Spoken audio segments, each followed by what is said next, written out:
আমি আপনাদেরকে আঙ্গুলে গনে তিনটা কথা বলার চেষ্টা করব, আল্লাহ যেন তৌফিক দান করেন।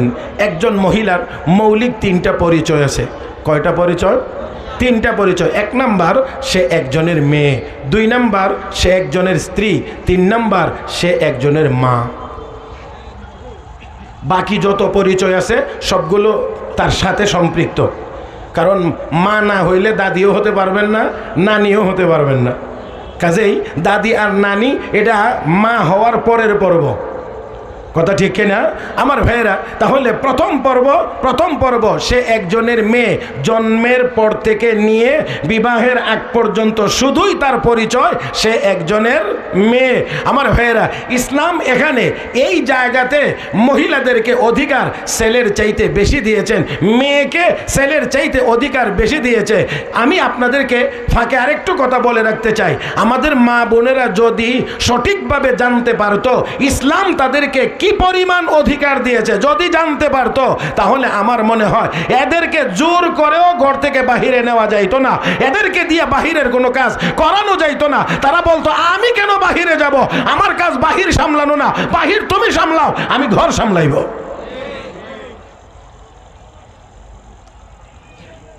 কিন্তু না জানার কারণে ওই যে ঘোষণার সময় বলছে না, গুলাইয়া ফেলাইছে, কোনটারে অধিকার বলে আর কোনটাকে দায়িত্ব বলে, এটাও তারা বুঝতে এখন ব্যর্থ হয়েছে। মাথায় বহন করে বোঝা আর শব্দ উচ্চারণ করে অধিকার। তো বোঝা বহন এটা অধিকার হইতে পারে না। আমার ভাইয়েরা, প্রথম নাম্বার পরিচয় সে একজনের মেয়ে। রাহমাতুল্লিল আলামিন নবী মুহাম্মদুর রাসূলুল্লাহ সাল্লাল্লাহু আলাইহি ওয়াসাল্লাম বলেছেন, যেই ঘরে সর্বপ্রথম কন্যা সন্তান, মেয়ে সন্তান জন্মগ্রহণ করে, সেই ঘরে আল্লাহর স্পেশাল রহমত নাজিল হয়। আর একটু মহব্বতে বলেন সুবহানাল্লাহ। যেই ঘরে প্রথম কন্যা সন্তান জন্মগ্রহণ করে, সেই ঘরে আল্লাহর স্পেশাল রহমত বর্ষণ হয়, স্পেশাল রহমত নাজিল হয়।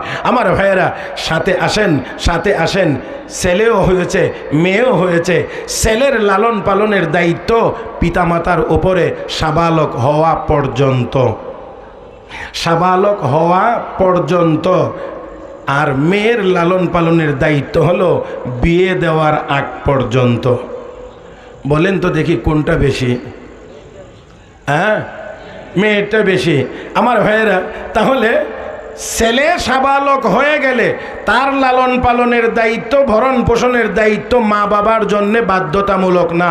হ্যাঁ, মা বাবা যতটুকু করে সেটা হলো এহসান বা দয়া। আর মেয়ের ক্ষেত্রে হলো বিবাহের আগ পর্যন্ত তার লালন পালনের দায়িত্ব, যাবতীয় সকল দায়িত্ব তার অভিভাবকের উপরে, তার বাবার উপরে। তাহলে অধিকার এখানে কম না বেশি? বেশি। মর্যাদার দিক থেকেও বেশি। আল্লাহর রাসূল সাল্লাল্লাহু আলাইহি ওয়াসাল্লাম ঘোষণা করেছেন, বিশ্ব নবী রাহমাতুল্লিল আলামিন নবী মুহাম্মদুর রাসূলুল্লাহ সাল্লাল্লাহু আলাইহি ওয়াসাল্লাম ঘোষণা করেছেন, তিনটা মেয়ে যদি জন্ম নেয়, তাকে যদি সুন্দরভাবে সুশিক্ষা দিয়ে কোরআন সুন্নাহ শিখাইয়া, দিন শিখাইয়া যদি সঠিক ছেলের কাছে বিয়ে দিতে পারে, রাহমাতুল্লিল আলামিন বলেন আল্লাহ রাব্বুল আলামিন তাকে জান্নাত দান করবেন। আমার ভাইয়েরা, তাহলে এক নাম্বার, মেয়ে হিসেবে বিয়ের আগ পর্যন্ত তার লালন পালন করবে। এবারে আসেন, যখন তার বিয়ে হয়ে যাবে তখন তার পরিচয় সে একজনের স্ত্রী হিসেবে যত অধিকার আছে, এর মধ্যে প্রথম নম্বরের অধিকার হলো সে স্বামীর কাছ থেকে এককালীন একটি টাকা, একটা অ্যামাউন্ট পাবে মোহর বাবদ। আমার ভাইয়েরা, এবার একটু আপনারা দয়া করে এই জায়গাটাতে একটু কথা বলবেন। মোহর দিবে কে আর পাবে কে? মোহর দিবে স্বামী, পাবে, এবার একটু ঘুরাইয়া বলেন, দিবে পুরুষ, পাবে মহিলা। দিবে পুরুষ। এখন আমাদের বর্তমান সমাজ কি এমন, না কিছুটা ব্যতিক্রম আছে? আমার ভাইয়েরা, ইসলাম যেখানে অধিকার দিয়েছে সেই জায়গাটা ঠিক মতো তারা ধরে না, ভালো করে বুঝারও চেষ্টা করে না। বরঞ্চ ইসলাম যেখানে যেই জায়গাতে আল্লাহর বান্দাকে আল্লাহ রাব্বুল আলামিন যেই জায়গায় যেখানে দিয়েছে সেখানে হাত না দিয়া, যেখানে দেয় নাই সেখানে গিয়ে হাত দিয়ে বসে আছে। আমার ভাইয়েরা, বুঝতে হবে যে কোন জায়গাতে দিয়েছে এই জায়গাটা ঠিক করতে হবে, এই জায়গায় হাত দিতে হবে। আমাদের অনেক যারা মহিলাদের নারী অধিকার নিয়ে বড় সোচ্চার, নারী অধিকার নিয়ে বড় সোচ্চার, তারা মোহর আদায়ের ব্যাপারে জোরালো কোনো উদ্যোগ তারা গ্রহণ করে না, না করে উল্টা বাবার সম্পদে মেয়ের কতটুকু অংশীদারিত্ব আছে এটার উপরে গিয়ে অন্যায়ভাবে হস্তক্ষেপ করা শুরু করেছে। কথা বুঝেন নাই মনে হয়? নিত থেকে আর কোন হামলা করেছে কোন জায়গায়? বাবার ঘরে জন্ম নিয়েছে ছেলে, বাবার ঘরে জন্ম নিয়েছে মেয়ে। এই জন্যে এই যুক্তিতে দুজনের সমান হওয়া লাগবে অধিকার। বাবার সম্পদের ভিতরে বাবার অবর্তমানে সেই মিরাসের মধ্যে ছেলে যা পাবে মেয়েও পাবে তার সমান। এটা হলো তাদের যুক্তি। কেন? একই বাবার ঘরে জন্ম নিয়েছে ছেলেও, একই বাবার ঘরে জন্ম নিয়েছে মেয়েও।